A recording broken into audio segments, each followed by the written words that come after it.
오늘은 사무엘상 10장 1절에서 16절 말씀을 가지고 기름 부음의 증표라는 제목으로 여러분과 함께 말씀을 나누겠습니다.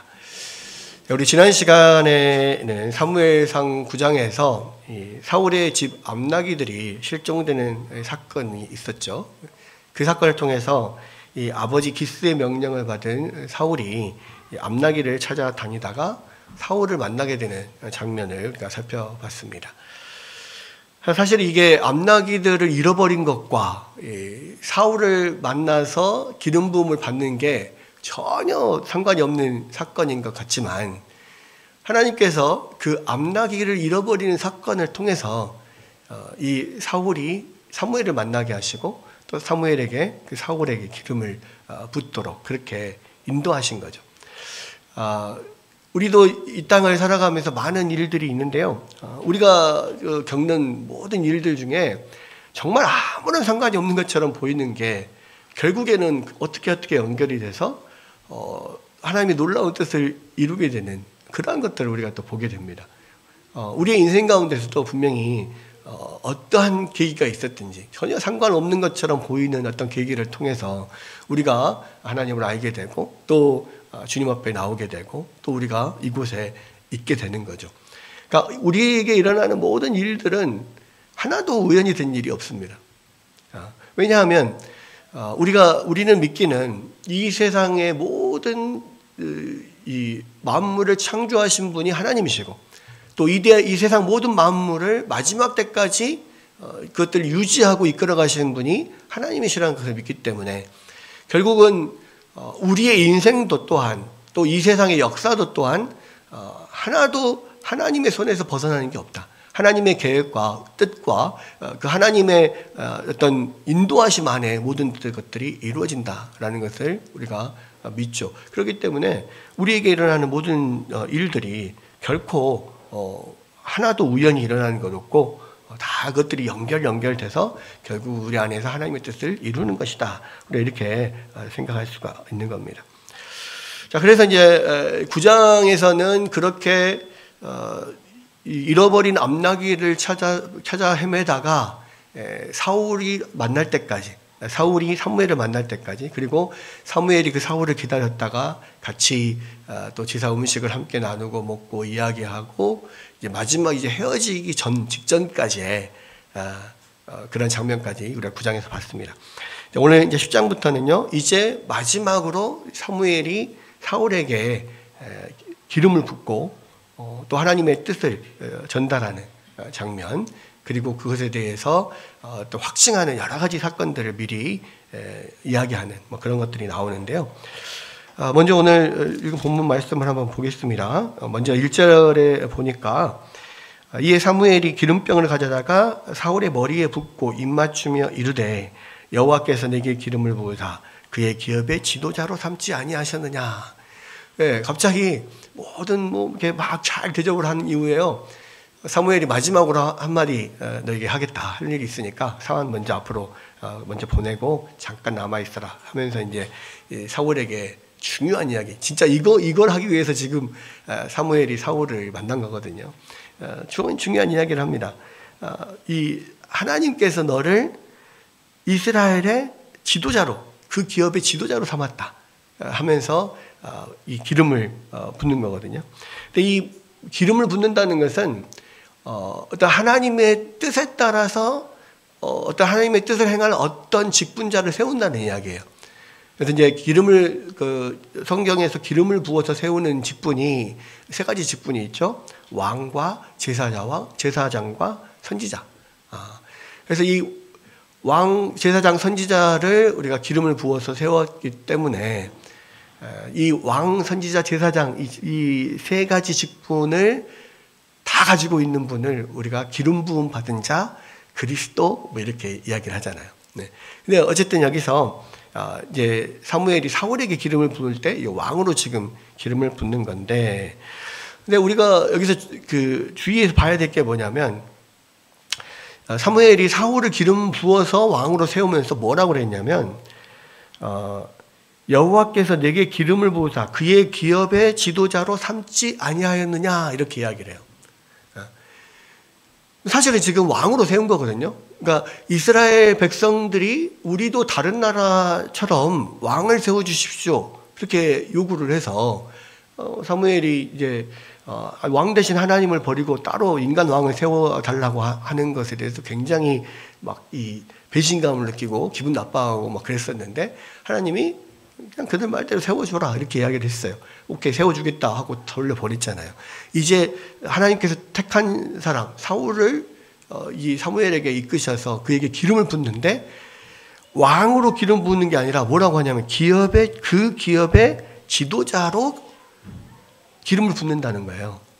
이 지도자는 나기드라고 하는 게 이 히브리어를 사용을 했는데 원래 왕은 멜렉이라는 뜻을 사용합니다. 멜렉이라는 단어. 근데 멜렉이라고 하는 단어를 앞에서도 그렇지만 계속 사용하지 않고요. 하나님은 항상 지도자, 나기드 이렇게 이야기를 해요. 왜 그러냐?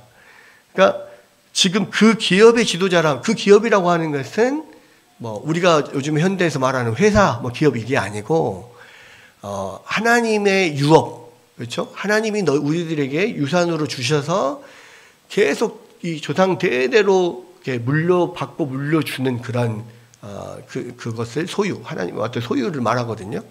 유산, 소유 그런 뜻인데 하나님의 기업의 지도자로 삼았다. 그러니까 하나님의 소유의 지도자로 삼았다. 지금 그렇게 이야기를 하는 거예요. 그러니까 지금 이스라엘이라는 왕은 이 보통 세상 나라의 왕과 다르다 이거예요. 세상 나라의 왕은 그 땅이 자기 것이에요. 자기가 그 땅의 주인입니다. 근데 이스라엘의 왕은 자기가 그 땅의 주인이 아니에요.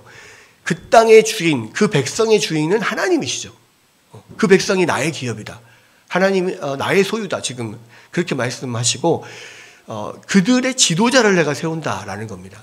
그러니까 이스라엘 백성들은 세상 다른 나라처럼 왕을 주십시오 그랬는데 하나님은 계속해서 너희에게는 왕은 나다.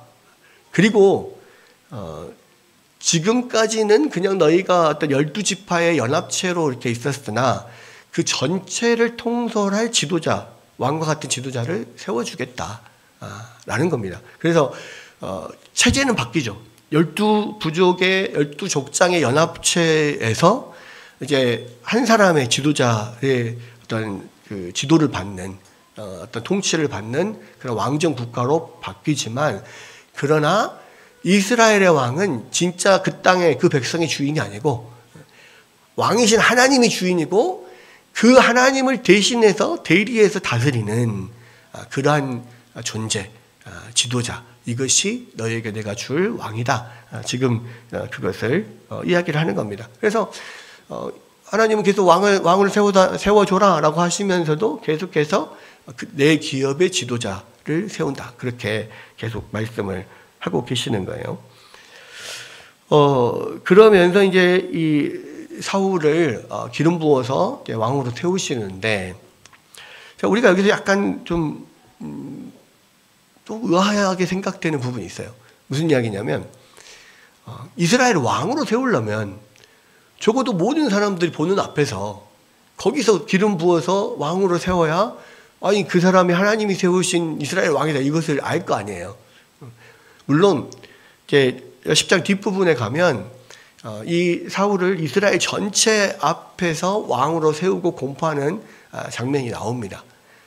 그런데 그렇게 공적으로 모든 사람들 앞에서 왕으로 세우기 전에 먼저 사무엘이 이 사울과 만나서 개인적으로 먼저 기름을 붓게 하셨단 말이에요.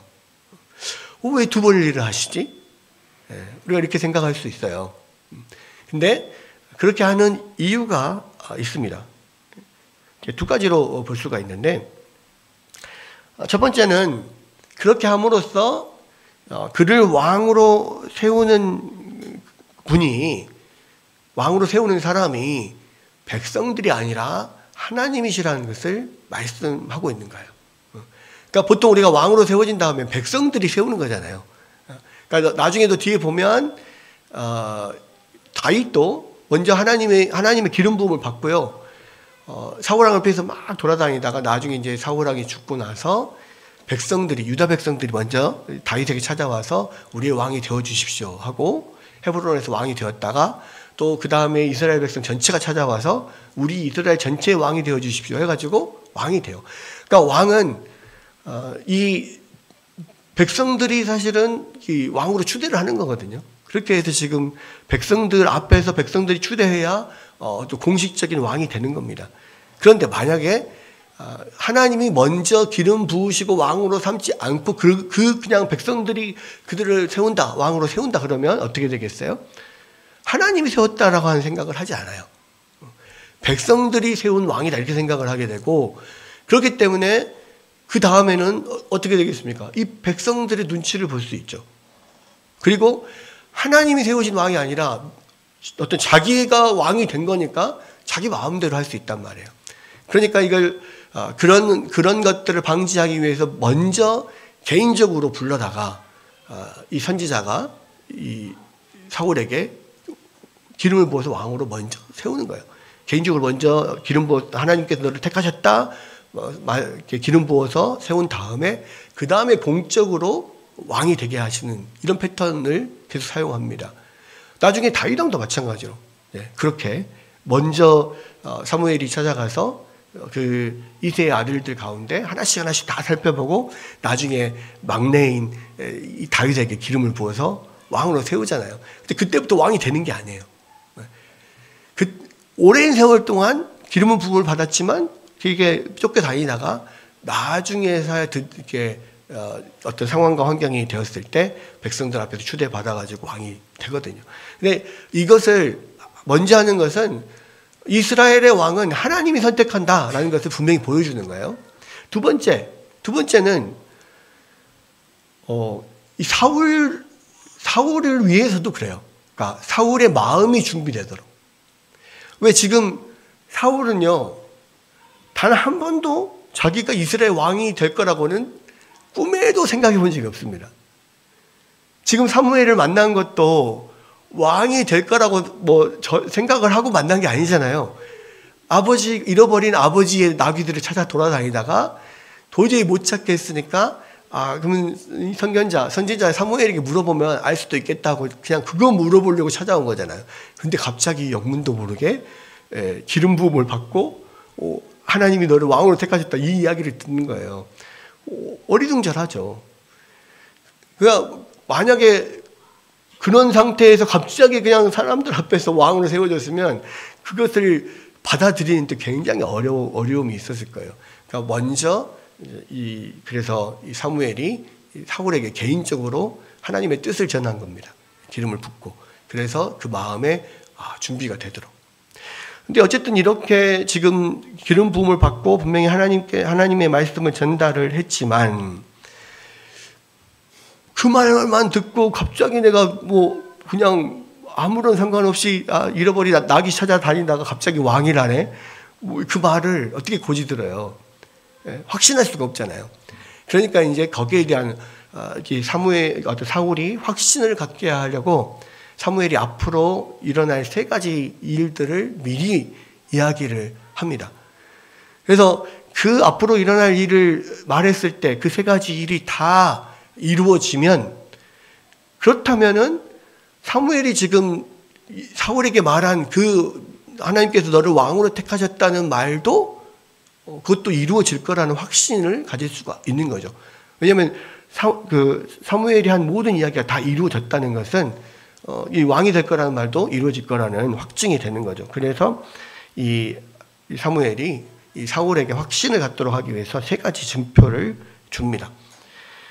이제 앞으로 일어날 3가지 사건을 미리 말을 해주는 거예요.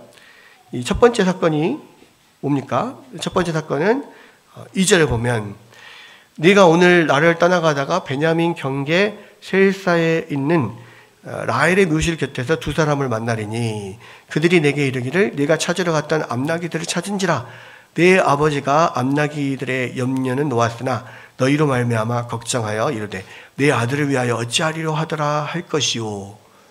첫 번째 증거는 뭐냐면 가다가 이 어떤 사람들을 만날 거다. 베냐민 경계의 셀사에 있는 라헬의 묘실 곁에서 그러니까 정확하게 언제 어디서 만날 것인지를 이야기를 합니다. 그리고 그 사람들이 암나기를 찾았다라는 소식을 전해주고 암나기는 찾았지만 사울이 돌아오지 않으니까 아들 때문에 아버지가 걱정하더라. 이 이야기를 할 거라는 것을 미리 말을 해요. 그런데요, 재밌는 것은 뭐냐면 실제로 지금 이 사울에게 있어서는 하나님께서 너를 왕으로 택하여서 이스라엘의 왕으로 세울 거다라고 하는 이야기는 좀 뜬구름 잡는 소리예요. 도대체 믿을 만한 소리인지 뭔 소리인지 막 전혀 이게 뭔가 현실성이 없는 그런 소리란 말이에요.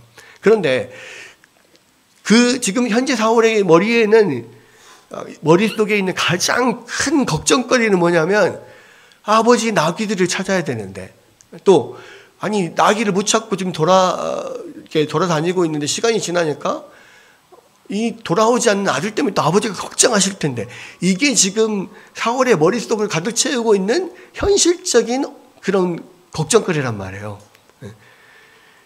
근데 지금 이 왕이 되는 것은 뭐 저기 딴 나라 소리고 지금 당장 걱정은 뭐냐면 암나귀를 찾아야 되는 거 그리고 아버지가 자기들 때문에 걱정하고 있을 거 이건데 하나님께서는 지금 이 사울이 가장 걱정하고 있는 그 부분을 먼저 해결을 해주시는 거예요.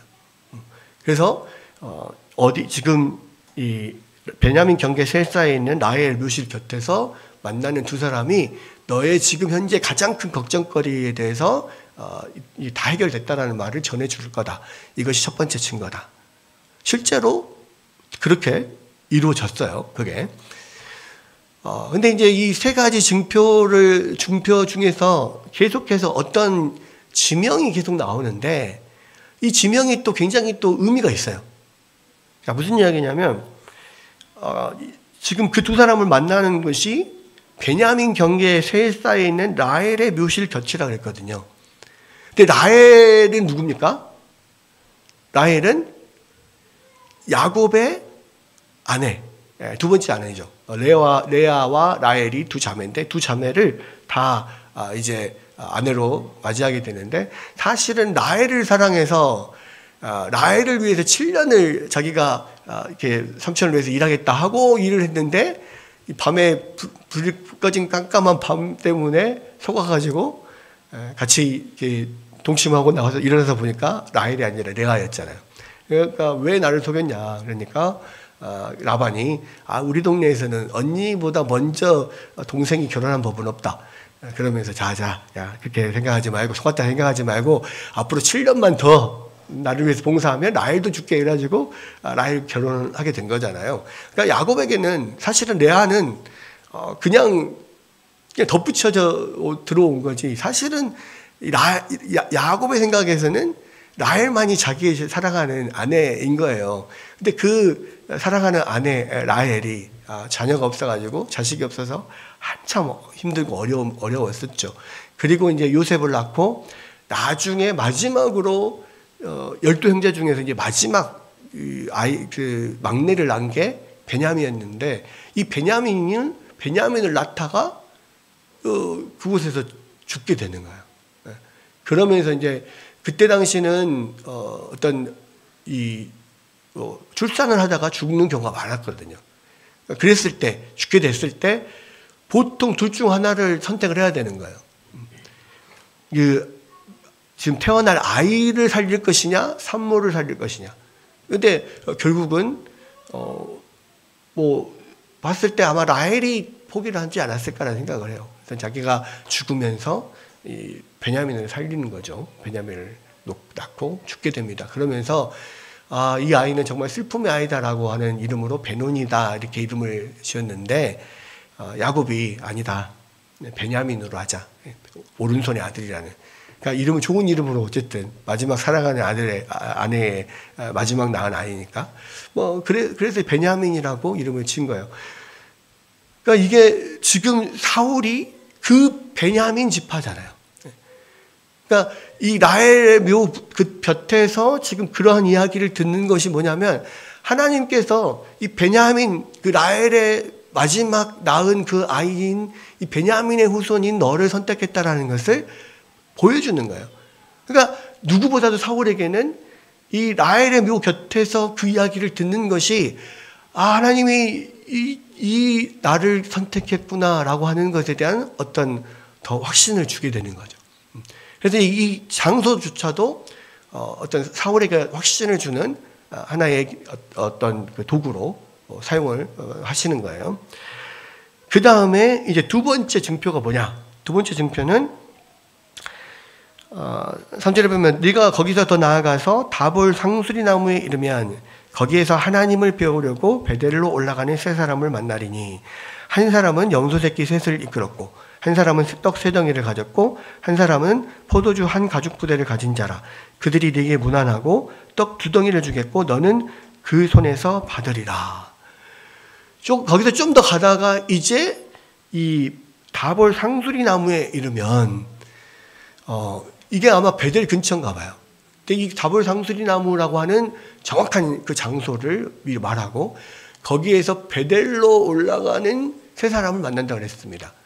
그런데 이 사람들이 뭘 가졌냐면 이 염소 새끼 셋, 그 다음에 떡 세 덩이, 그리고 포도주 한 가죽 부대를 가지고 가는 사람들이에요. 베델로. 근데 이 사람들이 그걸 가지고 뭐하러 지금 가는 거냐? 염소와 이 떡과 포도주를 가지고 간 것을 봤을 때 이 사람들은 지금 베델에 하나님께 제사를 올리러 가는 거예요. 지금 이때 당시에는요, 원래 실로의 회막이 있었는데, 그 전에 블레셋과의 전쟁에서 실로에 있는 그 언약궤를 갖다가 이렇게 써가지고 결국은 막 언약궤를 뺏기고 막 돌아오다가 아직 언약궤가 실로까지 회막으로 돌아가지 않은 상태입니다. 그러니까 회막 자체가 기능을 완전히 지금 잃어버린 상태예요. 하나님 앞에 제사를 지내려고 해도 지낼 데가 없어. 그러니까 여러 이제 도시에 있는 산당들에서 지금 이 하나님께 제사를 드리는데 베델에도 유명한 산당이 있죠.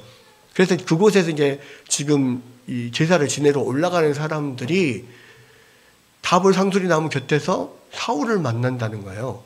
그런데 이 사람들이 갖고 가던 떡 세 덩이 중에서 두 덩이를 사울에게 준다는 거예요. 무담시. 그게 하나의 증거가 될 거라. 뭐 그렇게 진짜 됐어요. 근데 왜 떡 두 덩이를 줬을까요? 염소를 준 것도 아니고 포도주를 준 것도 아니고 떡을 두 덩이를 줬어요. 왜 그랬을까요? 그러니까 두 가지 의미가 있는데요.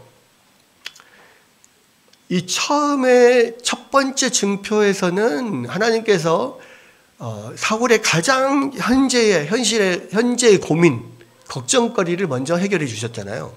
근데 두 번째 만남에서는 뭘 해결해 주냐면 사울의 그 현재의 필요를 채워줘요. 왜냐하면 사울이 지금 그 암나기를 찾으러 집을 떠난 지가 좀 됐잖아요.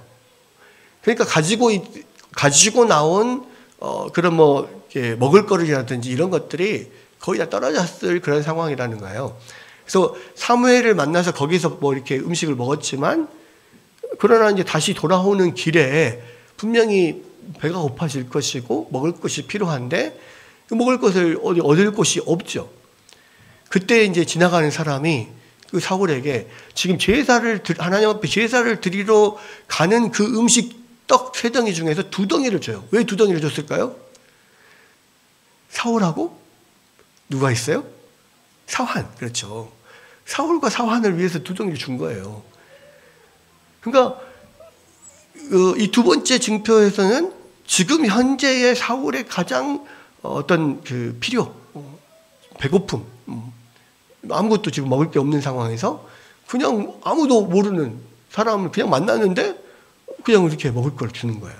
그러니까 하나님이 이렇게 사울을 그 가장 큰 걱정거리도 해결해 주시고 또 모든 필요도 채워주시는 하나님이시구나, 이거를 보여주는 거죠.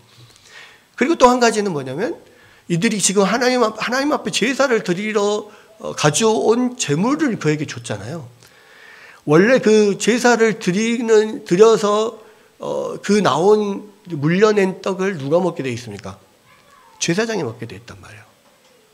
또 제사장이 아니어도 나중에 보면 누가 먹었습니까? 다윗이 먹었어요. 그러니까 기름 부음 받은 사람들이 먹었단 말이에요. 그만큼 이제 어떤 존귀한 기름 부음 받은 사람이라고 하는 존귀한 자라고 하는 것을 이 이름 모를 사람, 그냥 처음 만난 이 사람을 통해서 보여주는 거예요. 그러니까 사울이 그걸 생각할 때, 하나님이 정말로 나를 택하셨고 나의 모든 필요를 채우시고 나를 존귀 여기시는구나. 그렇게 나를 기름 부어서 내가 존귀한 사람이 됐구나. 이것을 더 깨닫게 되는 거죠.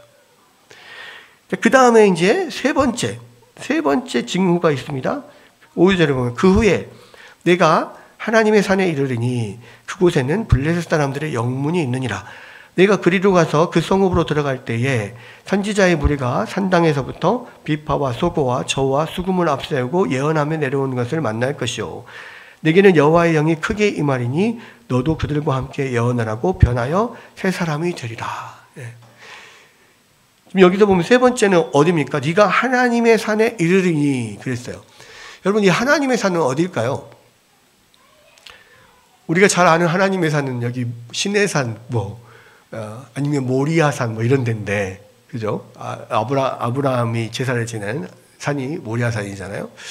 또 모세가 하나님 만나는 곳이 시내산이잖아요. 근데 여기서 하나님 산은 뭘까? 원래 이 하나님의 산이라는 말은 원래 히브리어로 뭐라고 되어 있냐면 기브앗 하 엘로임 그렇게 되어 있습니다. 그러니까 기브아 하 엘로임, 하나님의 기브아 이런 뜻이에요. 그러니까 기브아라는 뜻이 산, 언덕 이런 뜻입니다. 그래서 이제 사실 이 하나님의 산이라고 하는 것은요, 하나님의 기브아 이거를 그냥 뜻으로 이렇게 해석을 해놓은 거예요. 사실 이렇게 하나님의 산이라고 해석을 해서 이렇게 번역을 하기보다는 그냥 하나님의 기브아 이렇게 번역을 하는 것이 사실은 더 나은 번역인데, 어쨌든 이 하나님의 산이라는 것은요, 기브아를 말해요. 기브아.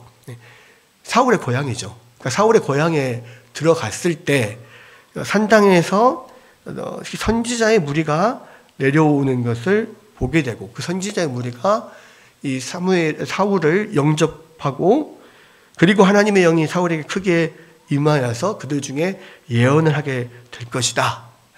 그렇게 이것이 너에게 하나님이 주시는 세 가지 징표다. 지금 이야기하는 거예요. 이제 마지막 이 세 번째는 훨씬 더 이제 직접적인 어떤 그런 증거죠. 그 전에는 사울의 걱정거리를 해결해 주시고 모르는 사람을 통해서 어떤 필요를 채워주셨다고 한다면 그것은 간접적으로 지금 하나님이 나를 택하셨고 사랑하시구나 이것을 보여주는 건데, 이제 세 번째에서는 더 직접적으로 하나님의 영이 그에게 확 임해서 선지자들과 함께 막 예언을 하는 이런 일들이 일어나요. 그게 바로 뭡니까? 하나님이 선택했구나라는 것을 자기가 직접적으로 딱 느끼게 되는 거죠. 근데 실제로 그런 일들이 일어나요. 그런데 7절에 보면 이 징조가 내게 임하거든 너는 기회를 따라 행하라. 하나님이 너와 함께 하시느니라. 그리고 8절 너는 나보다 앞서 길갈로 내려가라. 내가 네게로 내려가서 번제와 화목제를 드리리니 네가 네게 가서 네가 행할 것을 가르칠 때까지 7일 동안 기다리라. 이렇게 세 가지 징조가 임하면 너가 하나님이 선택을 하셨다라는 것을 확실히 알게 될 건데, 그때에 이제 너가 해야 될 일이 두 가지가 있다는 거예요. 첫 번째는 이 영문 뭐라고 되어 있습니까? 7절에 이 징조가 임하거든 너는 기회를 따라 행하라. 하나님이 너와 함께 하시느니라. 자, 이 말이 뭐냐? 기회를 따라 행하라는 것은요, 군사적인 용어예요. 그래서 지금 그 하나님의 산이 있는 곳에 뭐가 있다고 그랬습니까? 여기 보면 블레셋 사람들의 영문이 있다고 그랬어요. 기브아에 블레셋 사람들이 영문이 있대요. 이 영문은 뭐냐면 그 블레셋 군대가 주둔하고 있는 곳이 있어요. 그러니까 지금 이 사울의 시대에요, 계속 블레셋의 어떤 영향 속에 지금 압제하에 있는 거예요. 기브아라고 하는 곳, 이 베냐민 사울의 동네까지 블레셋 군대가 지금 주둔해 있는 겁니다. 그리고 그 특별히 기브아라고 하지 않고 뭐라고 그랬습니까? 하나님의 기브아라고 그랬잖아요. 하나님의 산이라고 그랬잖아요. 그러면 그곳은 그만큼 거룩한 땅이라는 건데 그 하나님의 산에서도조차 블레셋 군대가 지금 주둔해 있다는 겁니다. 하나님께서 거기에서 이 사울에게 여호와의 영이 임하게 하셨잖아요. 그 이유가 뭐냐면 너는 기회를 따라 행하라 하는 거예요. 이 기회를 따라 행하라는 것이 무슨 이야기냐면 지혜롭게 어떤 전략을 짜서 그들을 쳐라 이런 이야기예요. 이게 이제 다른 곳에서도 많이 이제 나오는 이런 표현이 나오는데요. 이 대표적으로 그 사사기에 보면 이 사사기에서 그 아비멜렉이 그 세겜 사람들과 함께 연합을 해서 이 모든 기드온의 자녀들을 싹 다 죽이고 자기가 왕이 막 되잖아요. 근데 나중에 이 세겜 사람들이 배반을 하게 되는데 그 소식을 이 다른 누군가가 와가지고 이 아비멜렉에게 이야기를 합니다.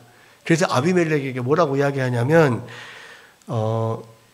당신이 그것을 이렇게 보고 있다가 이 기회를 봐서 행할 일을 행하십시오 이렇게 이야기를 해요. 그 말은 그것들을 미리 알고 있다가 이 세겜 사람들이 반역하는 것을 미리 알고 있다가 기회를 봐서 그들을 치십시오 이 말이거든요. 똑같은 말을 지금 여기서 하는 거예요. 너는 이 기회를 따라 행해라 이렇게. 그 말은 그곳에서 하나님의 영이 임했을 때 큰 능력을 받잖아요. 그럼 그것을 가지고 가서 기회를 봐서 블레셋을 쳐라 이 이야기거든요. 그러니까 사무엘은 아마도 그렇게 여호와의 영이 임했을 때 사울에게 임했을 때 이 삼손처럼 삼손이 여호와의 영이 임했을 때 놀라운 힘으로 그 블레셋을 다 쳤잖아요. 그런 것처럼 사울에게도 여호와의 영이 임했을 때 그가 삼손처럼 가서 블레셋을 치고 많은 사람들 앞에서 우와 이렇게 영웅으로 이렇게 보여지게 되면 그 사울을 이제 하나님께 세우신 왕으로 이렇게 세우려고 하는 그런 생각을 가지고 있었던 것 같아요. 그리고 나서 이 일들을 행한 다음에 길갈에 가서 7일 동안 기다리고 있으면 내가 찾아가서 앞으로 해야 될 일을 다 알려주겠다 이렇게 이야기를 한 거예요. 그런데 어땠습니까? 실제로 사무엘이 이야기한 것처럼 그 세 가지 징조가 다 이루어졌어요. 근데 그 징조가 이루어지고 이 여호와의 영이 크게 사무엘에게 임했는데 사무엘이 그곳에서 삼손처럼 이 여호와의 영이 크게 임한 것을 계기로 해서 기회를 따라서 블레셋 영문이 있는 블레셋 주둔군이 있는 그곳에 가서 그들을 쳤느냐? 치지 않았어요. 그냥 예언만 하고 끝 하지 않았단 말이에요. 그리고 이제 그 뒤에 나오는 길갈에 가서 그곳에서 7일 동안 기다리라 하는 것도 사실은 7일 동안 기다리지 못하죠. 나중에 보면. 결국은 지금 어떻습니까? 사무엘은요. 하나님께서 그 사무엘을 정말 전혀 왕이 될 생각도 없고 베냐민이라고 하는 지금 베냐민 지파가 12지파 중에서도 가장 막내인 그런 지파이기도 하고 사사기에서 특히 이 기브아라고 하는 곳에서 레이 그 자손 레이 지파 레이인의 그 첩이 살해되는 이런 사건이 있으면서 결국 그것 때문에 내전이 일어나가지고 베냐민 사람들이 싹 다 죽잖아요. 그리고 얼마 남지 않는 그 사람들이 이제 조금씩 이제 숫자가 좀 불어나고 있는 그런 상황이란 말이에요. 그러니까 베냐민 사람들이 숫자적으로도 굉장히 작아요. 그리고 지금 그 사건이 일어난 지 뭐 그렇게 오래되지 않았기 때문에 모든 사람들의 어떤 이스라엘 지파에서 굉장히 조금 백안시되는 그런 눈치를 보고 있는 그런 상황이라는 말이에요. 그러한 정말 어찌 보면 이 12지파 중에서 가장 힘이 없고 작고 다른 지파의 눈치를 보아야 되는 어떤 그런 지파 가운데서 이 사울을 지금 택해서 왕으로 세운 건데,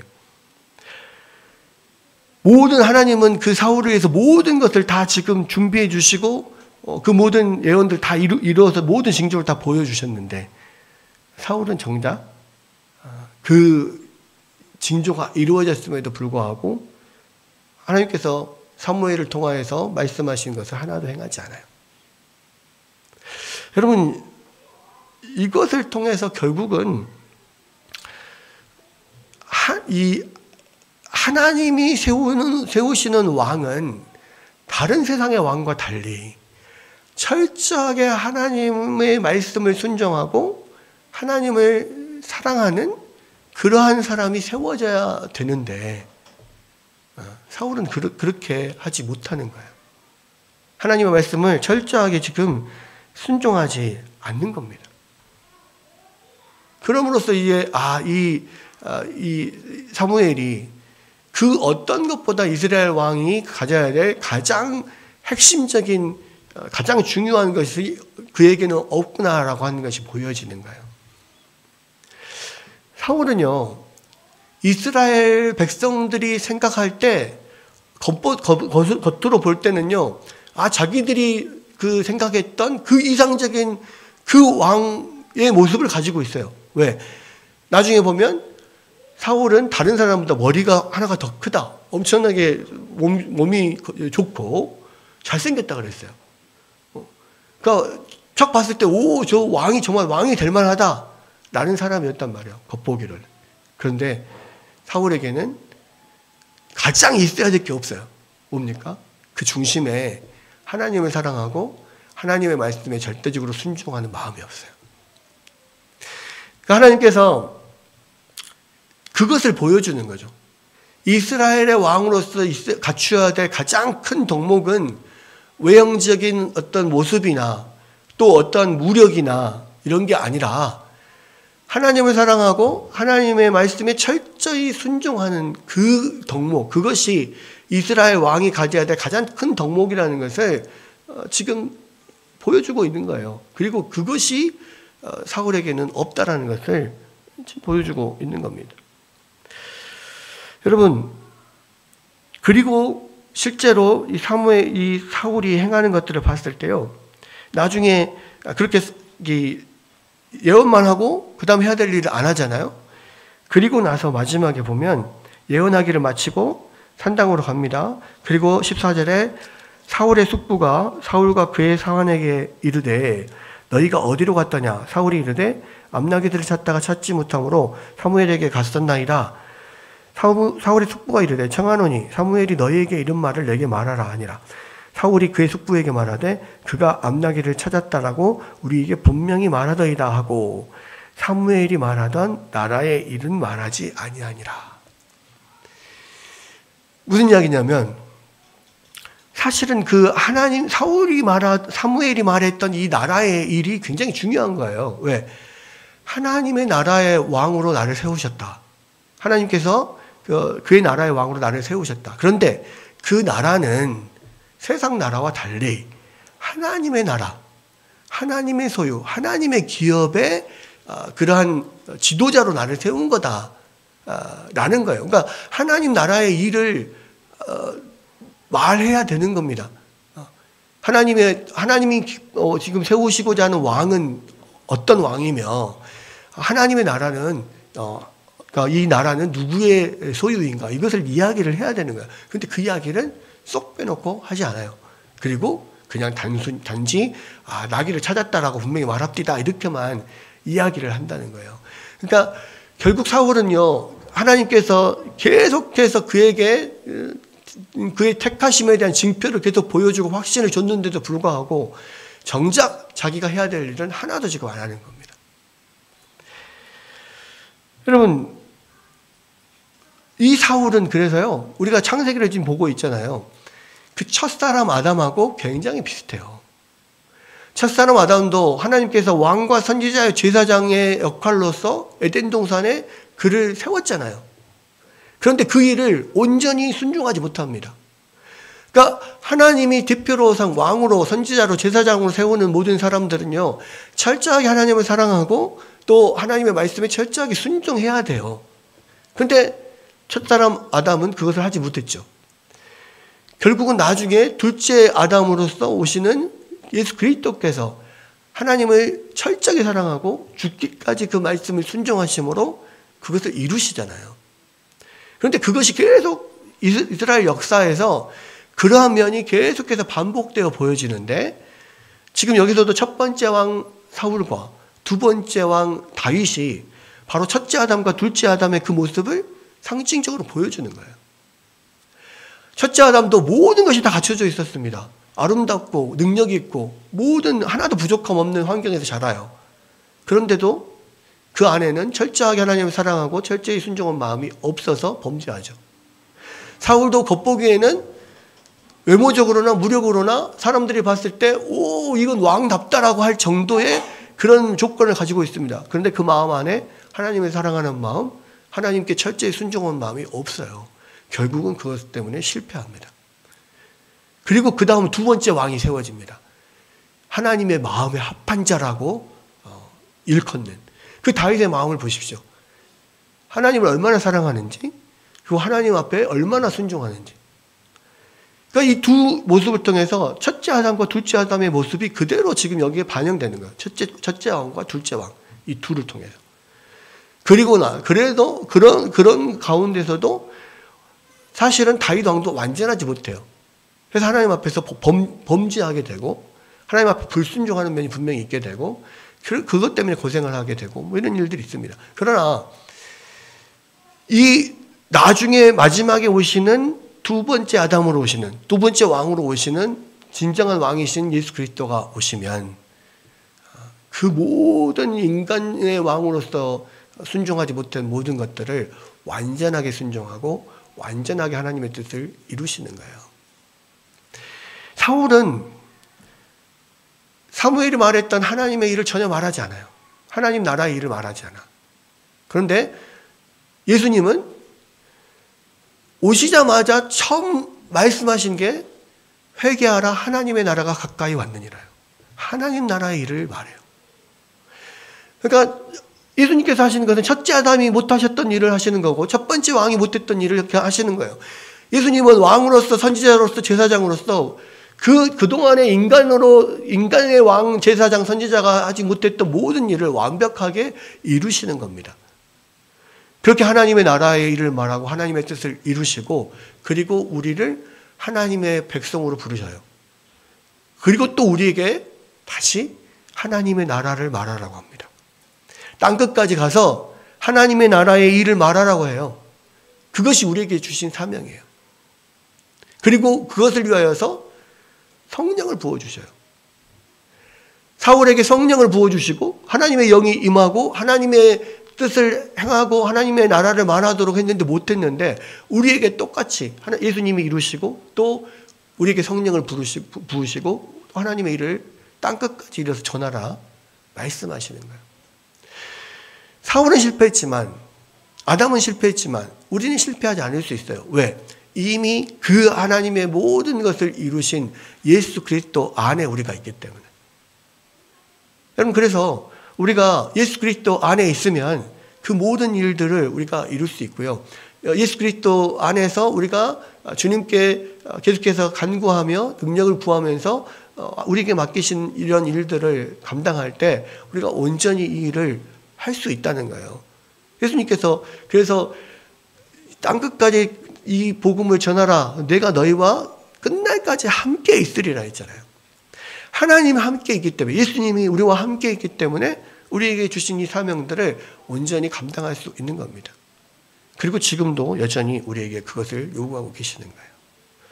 여러분, 이 말씀을 통해서요, 우리가 하나님의 백성으로 하나님의 나라의 일을 말하도록 부르심을 받은 자요, 성령을 부으심을 받은 자라는 것, 성령의 기름 부음을 받은 자라는 것을 우리가 잊지 말아야 합니다.